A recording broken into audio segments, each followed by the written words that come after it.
Hello YouTube, Bane666 here.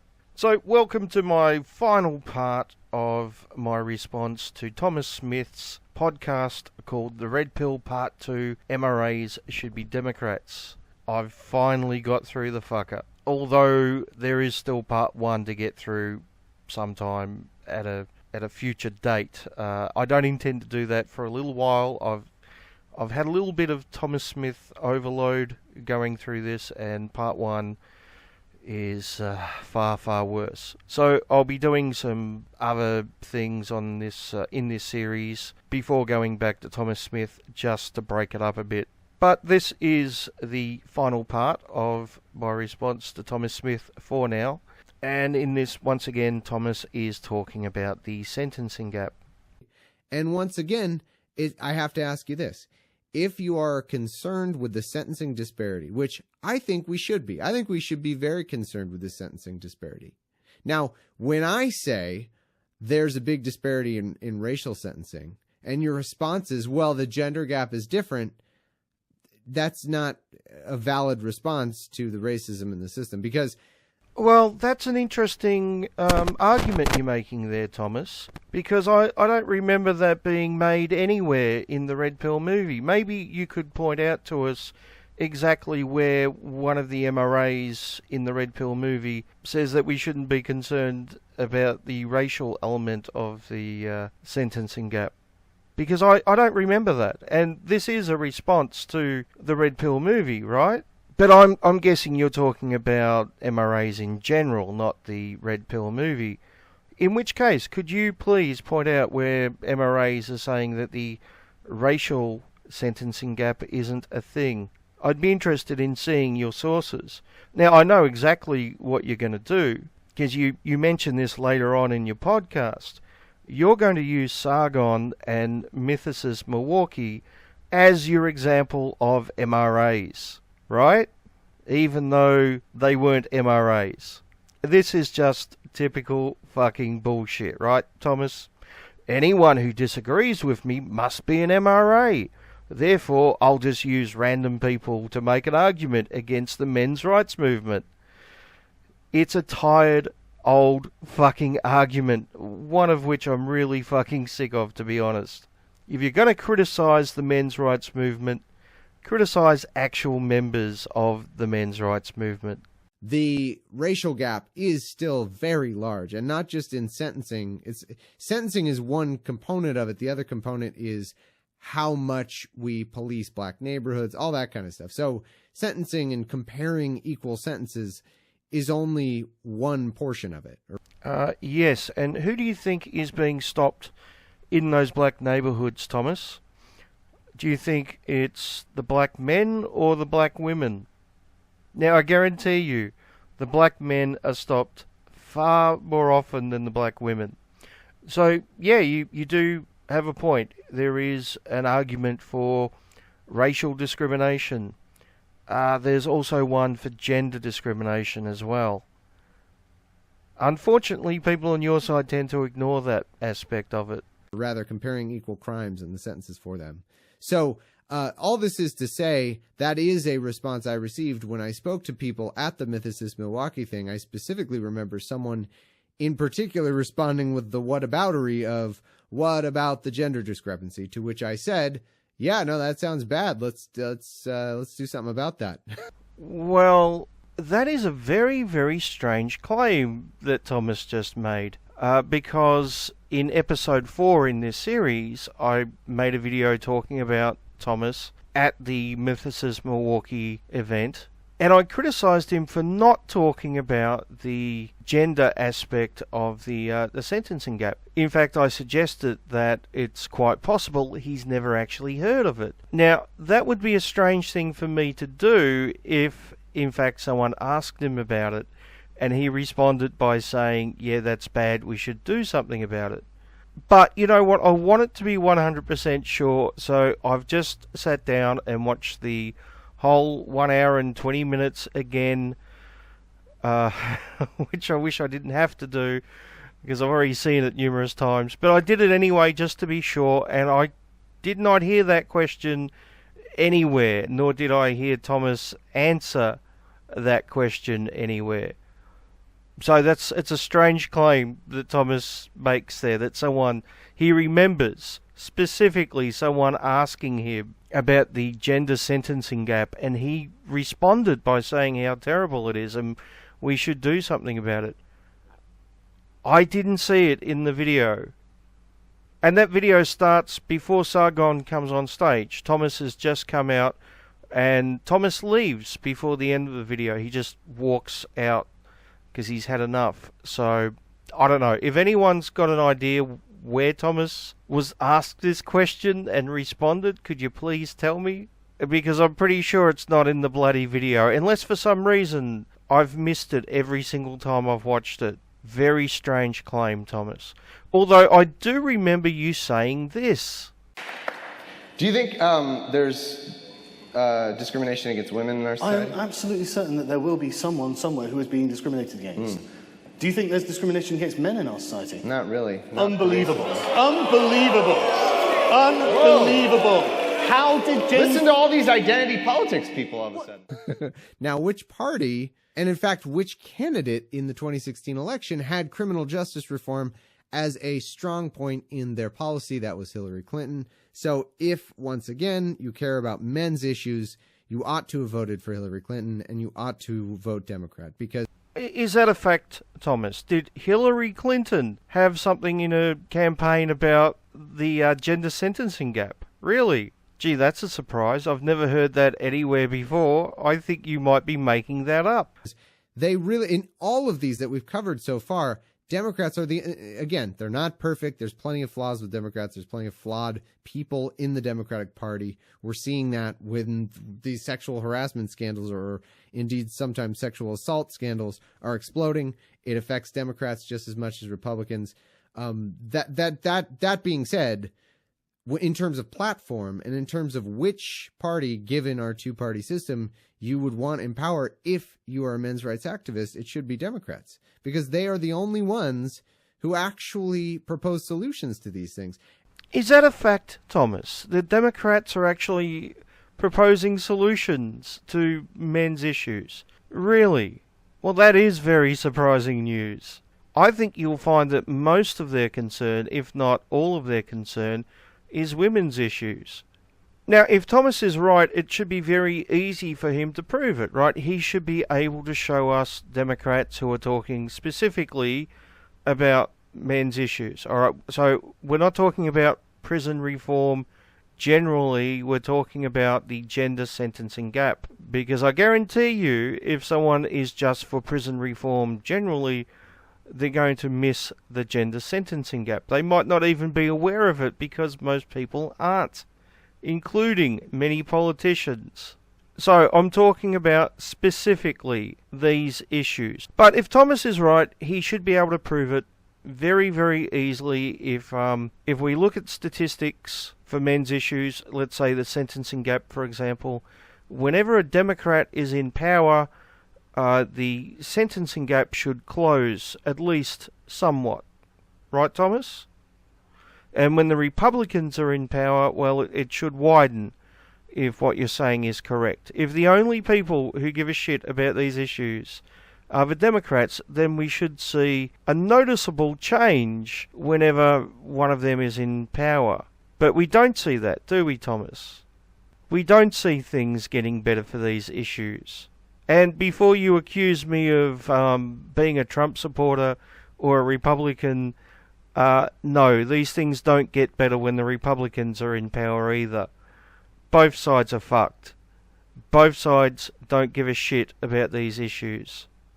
And in my opinion, they're both as bad as each other. Although, there are at least a couple of politicians who are concerned about these issues, and I'll talk about them a little bit later. They're not Democrats, by the way, Thomas. One more thing before I go on to your next point, though. If you can show me actual Democrats who are against these things, who actively speak out against the sentencing gap, by all means, please do so.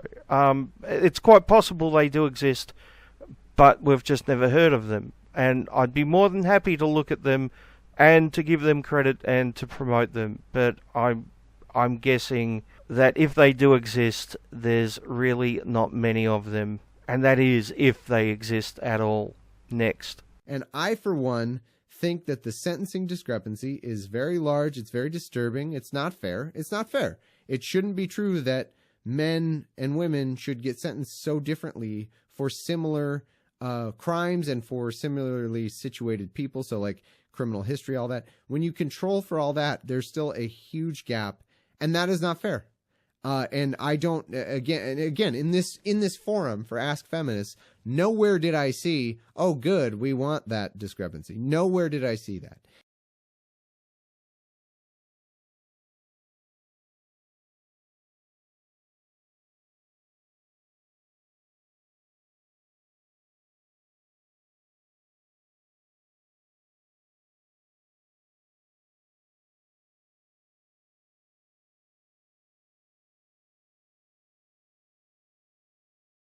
And I think if you ask any feminist, if you just stop and ask any feminist you know, any, again, out there person rando from Tumblr who says alarming things, that's not representative. But just ask a normal person. Well, Thomas is very selective with his evidence. He shows one Reddit forum which has maybe 10 or 12 feminists in it who are responding to a non-feminist. And yes, he is correct, they are against the sentencing gap, but it took an outsider to bring it up for them to talk about it. And he then portrays this very, very small sample, this obscure small sample, as being the typical feminist response. And anyone who claims to be a feminist and disagrees, well, they're just some lunatic on Tumblr, which no one takes seriously. But of course he ignores those feminists in power with influence who are actively trying to widen the gap. The ones who have task forces and have influence on fucking judges. Apparently they don't represent feminism, but 10 or 12 people on Reddit do. And keep in mind, this is the same guy who claims that the Mythos' Milwaukee crowd is a good sample of MRAs, and not only that, but in his part 1 response to the Red Pill, he claims that the Red Pill Reddit is representative of the men's rights movement, and there's really no difference. This is just some really fucking dishonest shit here. An everyday person who is a feminist, what they think about this sentencing gap. And I guarantee you they'll say, well, we ought to sentence men, we ought to reduce the sentences of men, we ought to equal that gap because it's not fair. First of all, the vast majority of feminists are not talking about the sentencing gap because either they're totally unaware of it, which proves that the entire social justice movement isn't really about equality for everyone, is it, mate? Or alternatively, they just don't give a shit about it because, well, it concerns men. And men aren't on the protected species list, are we? Or alternatively, if they do know about it and they are talking about it, then they're trying to widen it because they're still painting women as somehow victims, even though they have a massive advantage over men. Apparently, the only way we can fix that is by giving them more of an advantage. For some reason, you're ignoring these particular feminists. Why is that, Thomas? Are you completely ignorant of them because you spent all your time trying to find evidence on fucking Reddit? Or is it just inconvenient that they exist?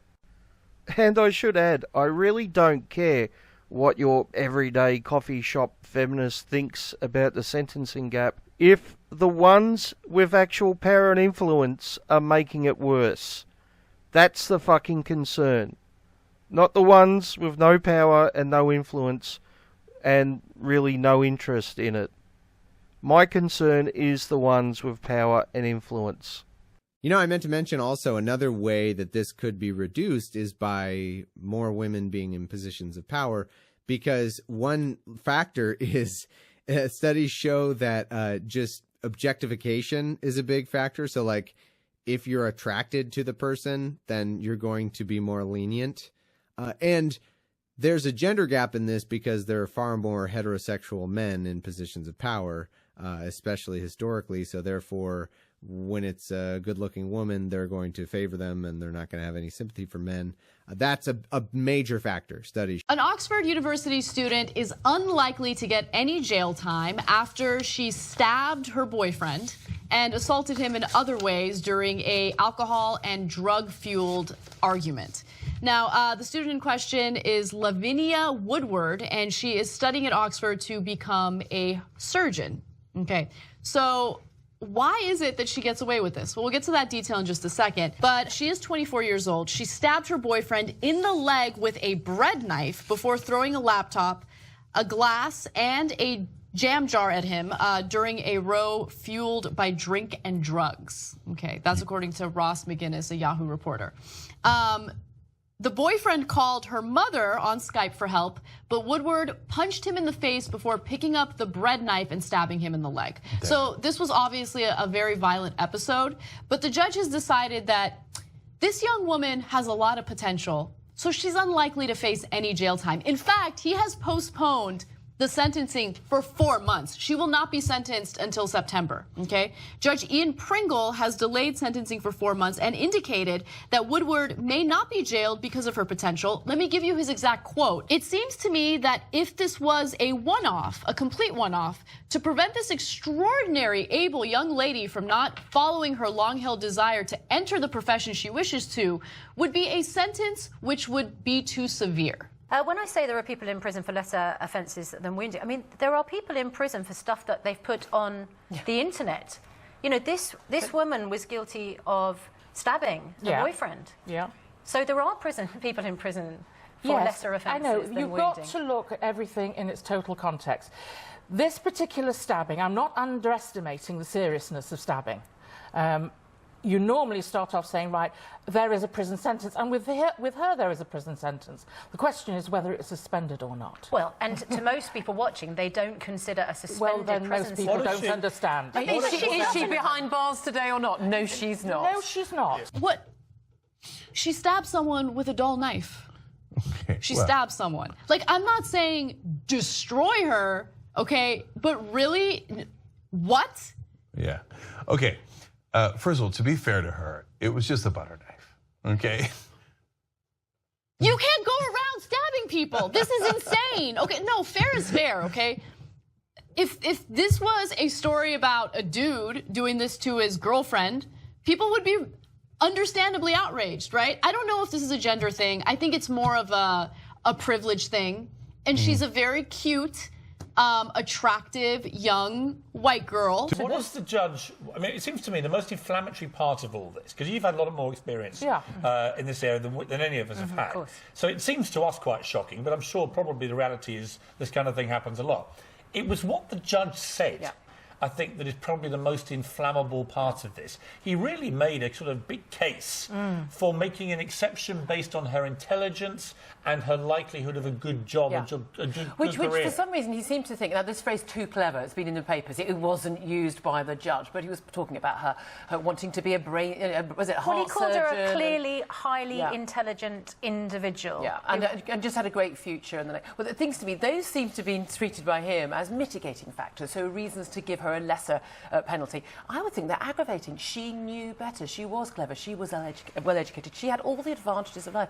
And I do wonder, in a scenario where either a black working class man had committed this crime, or even a black working class woman, or if he, in this scenario, the man who was stabbed, if he had stabbed her, whether we'd be talking about it the same way. Well, we seem to have said, really if you're clever, if you're middle class, if you've got a good job ahead of you, it's all right to go around stabbing people. Let's go back to that. That's a very good point. I think if it had been the man, her boyfriend, who had done the stabbing and had taken the Class A drugs, as we believe she took, if that had been a man doing that to a woman, I don't think he would have got a suspended sentence, would he? For me, the key thing is that she had a problem which gave rise to this offence being committed, and she has taken huge steps to try and overcome that problem. And deserves credit for that. And for me, that speaks volumes. But how much easier that she's very rich and she can afford rehab? No. Can I just let's have another example.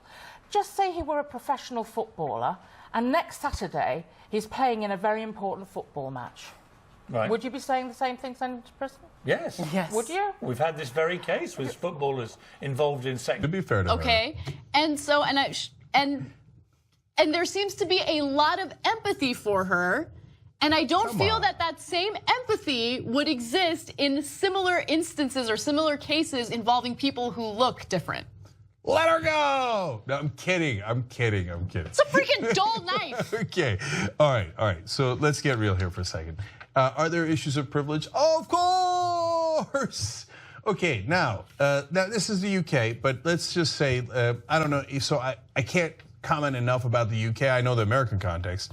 If you had a black male stab a woman in the leg with a knife and then throw a laptop at her, a glass, a jar at her, right? While on drugs, by the way. And their excuse was, no, but that's okay. I was really high and I'm an addict. And doesn't show up to trial. She's in Milan, do you know that? She's in Italy with her mother. Okay. What? And says, I do declare, I've got a bright future ahead for me. Here's what's going to happen in America to that black male.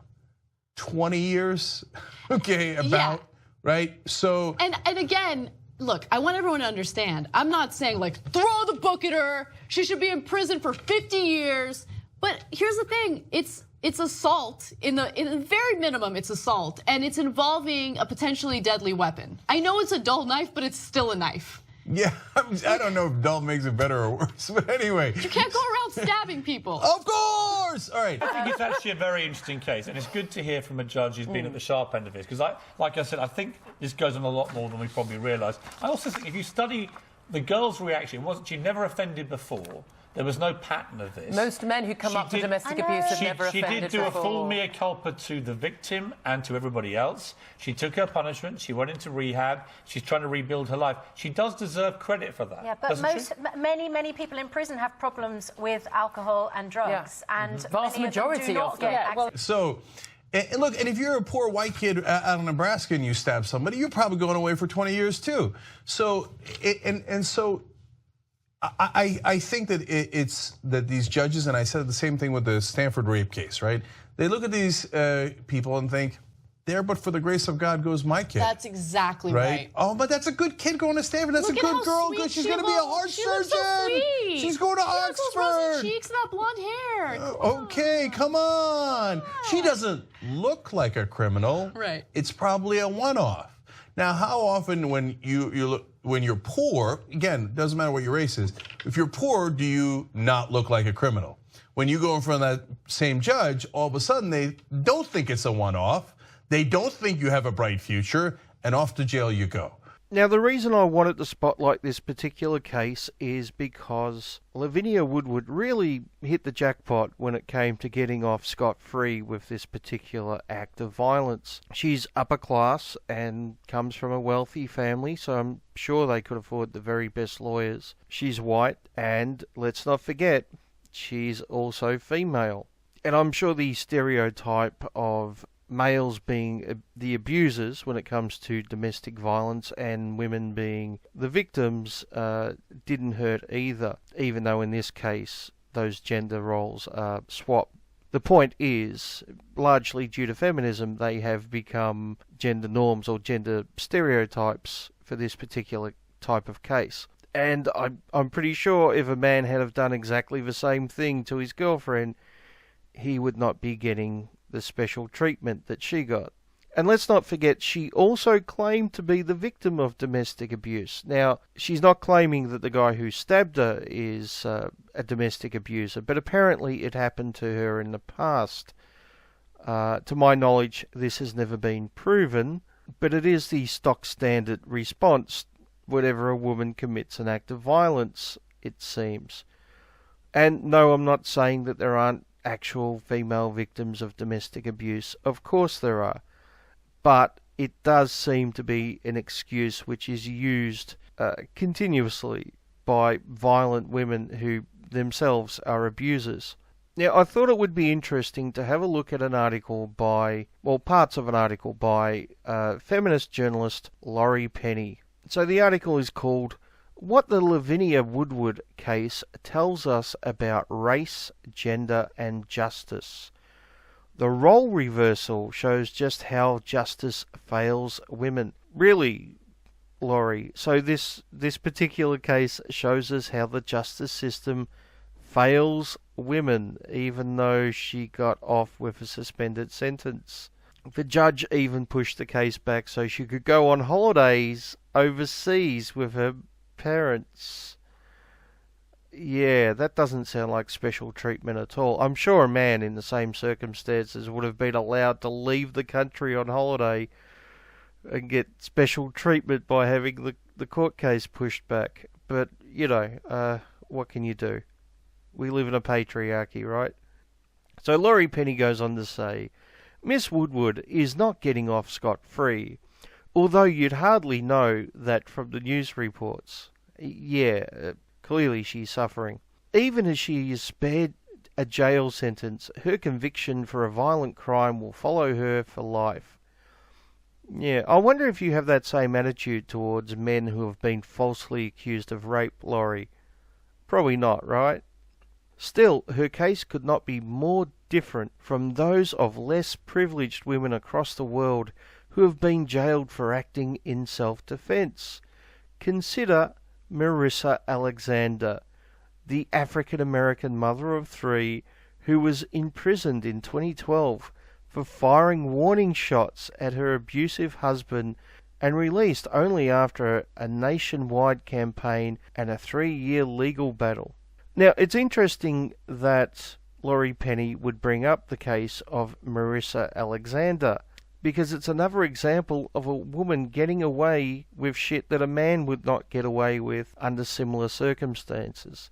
So, I'm guessing a lot of you probably don't know the Marissa Alexander case, so let's cover some basic facts. So, Marissa Alexander and Rico Gray were married, although she hadn't been living in his house the 2 months prior to the incident. Now, apparently she'd just had a baby and left the baby in the hospital going to Rico Gray's house. Now, she was showing Rico Gray, who is supposedly the father of the child, some photos of the baby when he noticed some messages from her ex-husband on the phone. This led to an argument because he suspected that maybe the child wasn't his. Now, my personal opinion on these two is I think they were both abusive and violent. Anyway, they got into an argument and Marissa Alexander pushed past Rico Gray. She went out to her car. She got a revolver from her car. She walked back into the house. She put one bullet into the chamber. She aimed the gun at his head, fired and missed, and then proceeded to leave. At this point, Rico Gray rang 911. He just shot at me and my son. Please help me get the police over here, please. Yes. And what happened? We had an argument. I seen some text messages on her phone. She went to the car, got a gun, and shot. Okay, what that address? Is that in Duval County? Yes. Please hurry up. Okay, that's not coming up, sir. Okay. Okay, where were you shot at? I was in the shop. She just shot right here by me. And me and my son, we had to run out of the house. Are you hitting your stomach? Ma'am? You're hitting your stomach?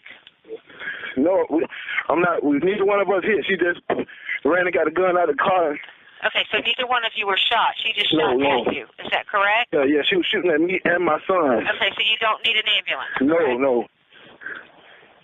Now, she claimed later on, after she was arrested, that it was a warning shot, because, you know, that's the best way to fire a warning shot, to aim at someone's head. And for the record, the bullet was at head height in the wall.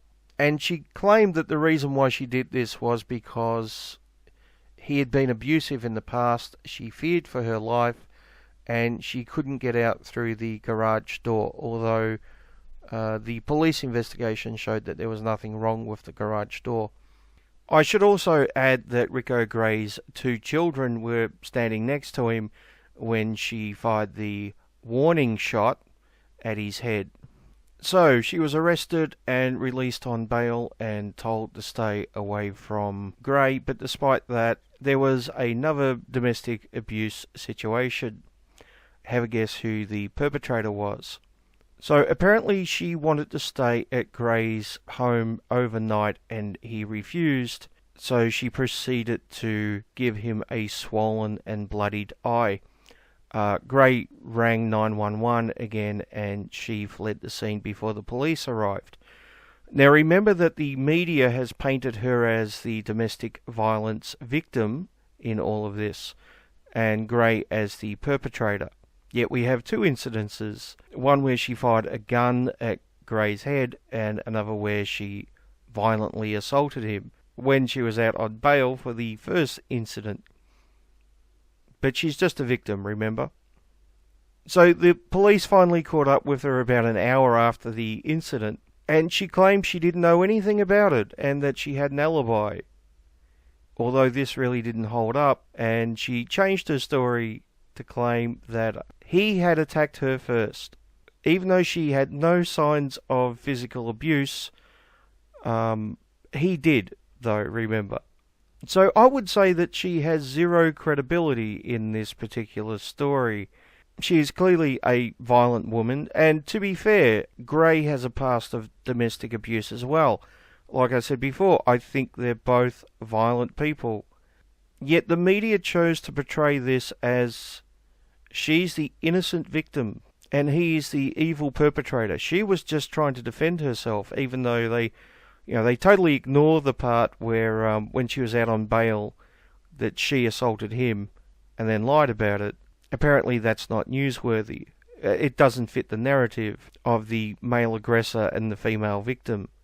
And in this particular case, she wasn't only helped by the fact that she was female, but also by the fact that she was African American. And I'm not referring to the courts, I'm referring to the media. They lapped it up. They loved the idea that this African American woman, who they portrayed as the victim of an evil man, a domestic abuse victim just trying to defend herself, she had been hard done by the court system because she's female and because she's black.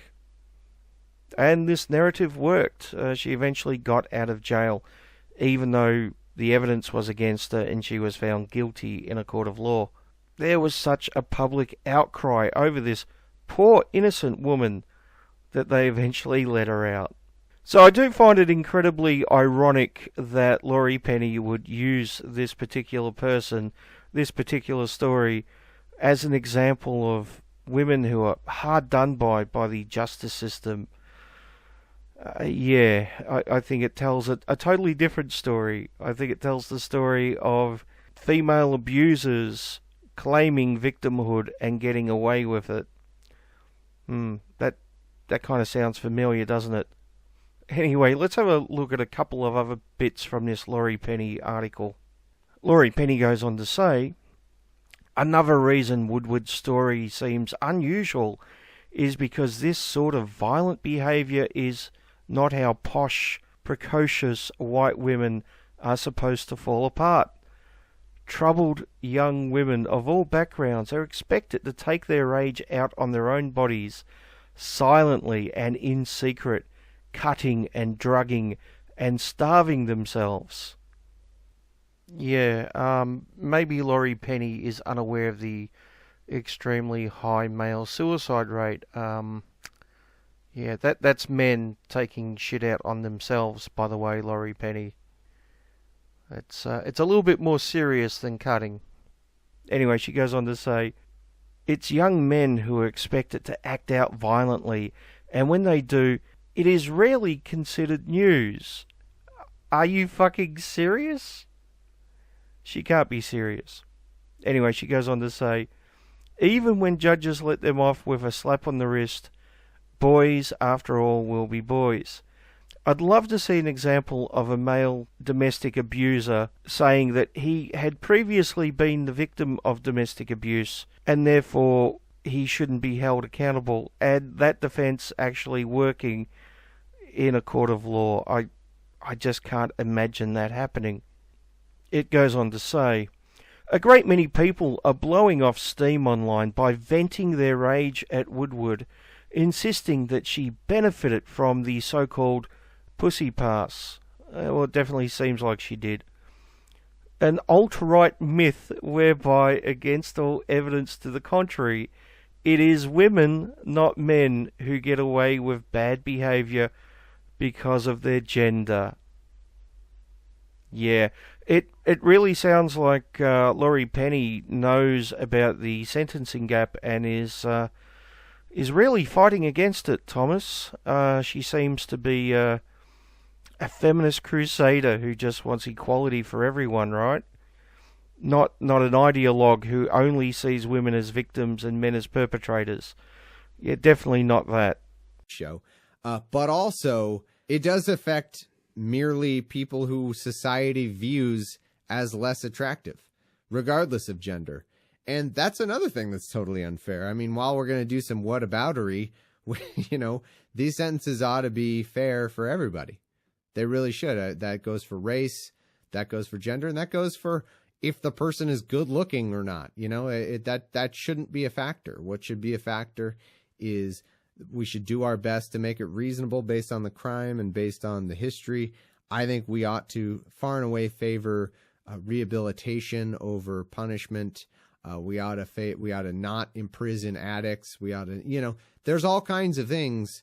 There's all kinds of room for criminal justice reform that I think would go a long way toward fixing this particular discrepancy. But once again, if you want that to happen, liberals are closer to the mark on that, while still not perfect by any means. And I think that's an area that I look forward to liberals, once we can assume any sort of power in the backlash of 2018 that I think is coming. That's an area that I think we can improve upon. But you have no chance if you're a conservative. I mean, if Republicans are in power, it's only going to get worse.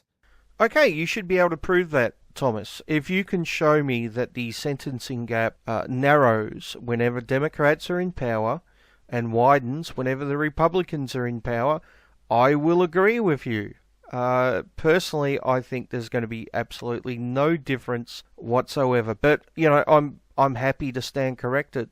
Another thing I wanted to bring up before we come to a close here is when you look at age, there's this pretty perverse and depressing effect where younger people are far and away treated more leniently, so they're given lesser sentences, I guess because, they have time to change their ways, or maybe they're viewed as more favorable, unless you're talking about younger black people. Young black men actually get harsher sentences than older black men, so we do view young black men as far more dangerous than any other demographic, and it's very depressing. I just wanted to bring that up while we're looking at these statistics. Now, if I were to speculate for a minute, I have to wonder whether that has something to do with drug gang-related crimes. That would be my guess. Because, again, if you're going to swear by these statistics, as the MRAs do in the red pill, then you have to follow them and actually go where they lead. And in all fairness, it does tell you that the gender gap is large. So that's why I wanted to give this argument every bit of fairness that it deserves. It's not something that we should ignore. And if an MRA brings it up, my recommendation would be to say, oh yeah, that's something we ought to fix. That's why I favor criminal justice reform. I hope you'll be voting for whoever the Democrat is in the next presidential election. And furthermore, I hope you'll be voting for anyone. And by the way, we don't even have to make it Democrat versus Republican. You can just say, I hope you'll be voting for whoever favors criminal justice reform, programs for the homeless, which was another major issue from part one, affordable health care for everyone, which affects many of these issues, but specifically suicide rate and homelessness. That's a big workplace fatality. So I hope you'll be voting for whoever also is in favor of tight regulation of job safety, because that's who's going to solve these men's issues for you. Now, as we've seen throughout this response to Thomas, so far, his solutions are overly simplistic. Somehow just voting for the Democrats is going to solve all of men's issues because they're really the only ones who really care about men's issues, unlike those nasty old Republicans. Once again, for the record, I don't think either side gives a shit. But anyway. Now, it is true, maybe the Democrats are interested in some of those things that Thomas mentioned, but I guarantee you they will be interested in those things from a certain perspective. Hey, maybe they've got programs for the homeless. What's the bet they're going to focus on homeless women? Hey, maybe they want sentencing reform. Yeah, what's the bet they're going to focus on, once again, women or exclusively black men? And that's the problem when it comes to men's issues, like the sentencing gap, for example. These tend to be ignored by politicians on both sides, be they left-wing or right-wing. Now, there are two exceptions to this. They are in England. That's Philip Davies and Mike Buchanan. Actually, Mike's subscribed to my channel, so hi Mike if you're watching. They're the only two politicians that I know of who are actively advocating for men's rights issues, like the sentencing gap. And I'm happy to stand corrected. If there are more politicians out there fighting to stop the sentencing gap and other men's issues, I'm more than happy to give them credit. But to my knowledge, these are the only two. And they just so happen to be two conservative politicians, which makes me wonder whether Thomas would suggest that we should support them. That is, those MRAs or feminists or whoever who are living in the UK. Should they vote for Philip Davies and Mike Buchanan, Thomas? Or would you be against that because they're conservatives? And for the record, I'm a centrist, so I'm neither left-wing nor right-wing. But I do believe in giving credit where credit is due, and these two men deserve credit. Advocating for men's rights in Parliament is not really that good a move for your career. So it takes quite a bit of guts to do so. And wouldn't you know it, those are all very, very left-wing ideas and not right-wing ideas. So there you go. That's where I suppose for today I will rest my case in terms of why MRAs ought to be Democrats. And also that's it for this part of the Red Pill. There's more to talk about. Let me know what you think. Hey, I wanted to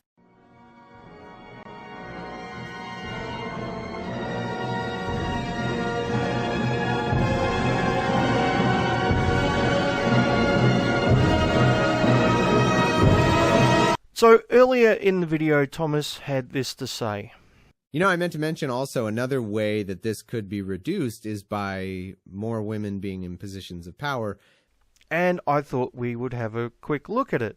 So I have an article from the UK, from the Telegraph, and it's called Judges Told, Be More Lenient to Women Criminals. Judges have been told to deal less severely with female criminals than men when determining how to sentence them. Now, I'm sure that all feminists everywhere would be against this, right, Thomas? And particularly female judges, because you said that that's the way to solve the problem, is to get more female judges. And as feminists are against this, I assume that feminist judges would be against such a thing. Let's see if that's correct, shall we? Female criminals are more likely to have mental health or educational difficulties and to have parenting responsibilities. Yeah, I dealt with these claims last episode.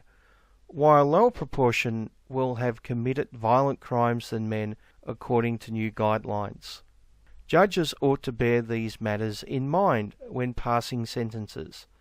According to the Equal Treatment Bench Book, published by the Judicial Studies Board. Yes, the Equal Treatment Bench Book recommends different sentencing based on gender. That sounds equal, doesn't it? The body, which is responsible for training judges, said female victims, witnesses, and criminals have a very different experience in court than male counterparts. Yeah, who could have a problem with that? It said, these differences highlight the importance of the need for sentences to bear these matters in mind when sentencing. Yeah, that doesn't sound like a pussy pass at all, does it? And remember what Laurie Penny said. The pussy pass is just an alt-right conspiracy theory. It doesn't exist at all, apparently. Quoting Supreme Court Judge Baroness Hale, it added, "It is now well recognised that a misplaced conception of equality has resulted in some very unequal treatment for women and girls."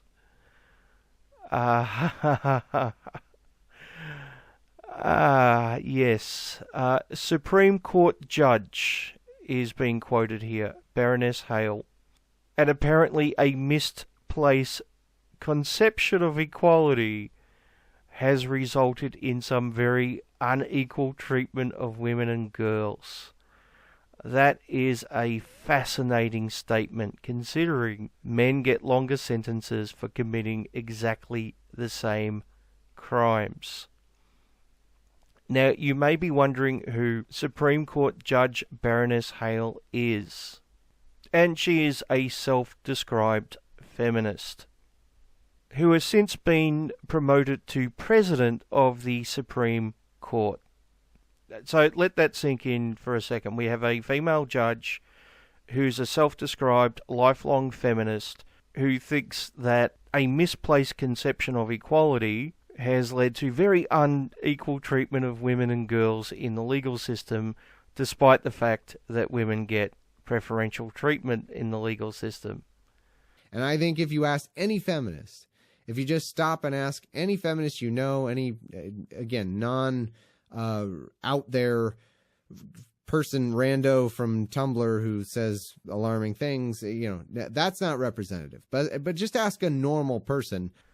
Yeah, and she's now been promoted to presidency of the Supreme Court. Yep. Clearly we're living in a patriarchy that, is only interested in protecting men, right? The article goes on to say, Dame Laura Cox, a High Court judge who led the team writing the rules, wrote, "It is hardly revolutionary that judges should know the matters central to the lives of those who attended courts and to aim to provide judges with that knowledge." Yeah, but should those circumstances be based on someone's gender? If someone has some mitigating circumstances which should be taken into consideration, then surely whether they're male or female should be totally irrelevant.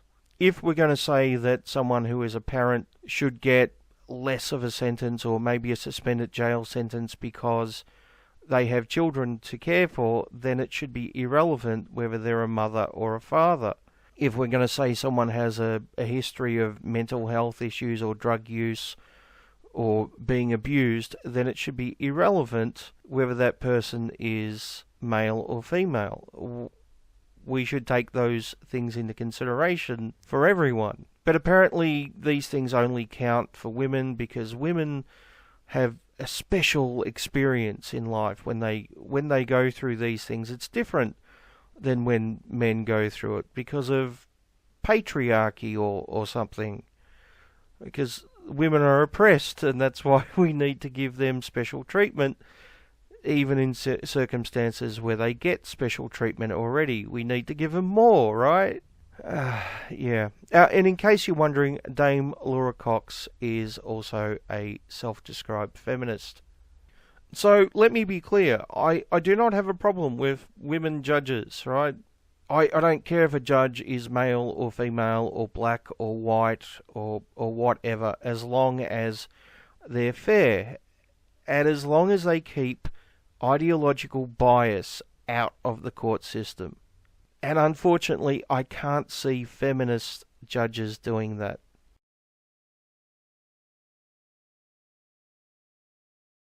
And I think if you ask any feminist, if you just stop and ask any feminist you know, any, again, out there person rando from Tumblr who says alarming things, that's not representative. But just ask a normal person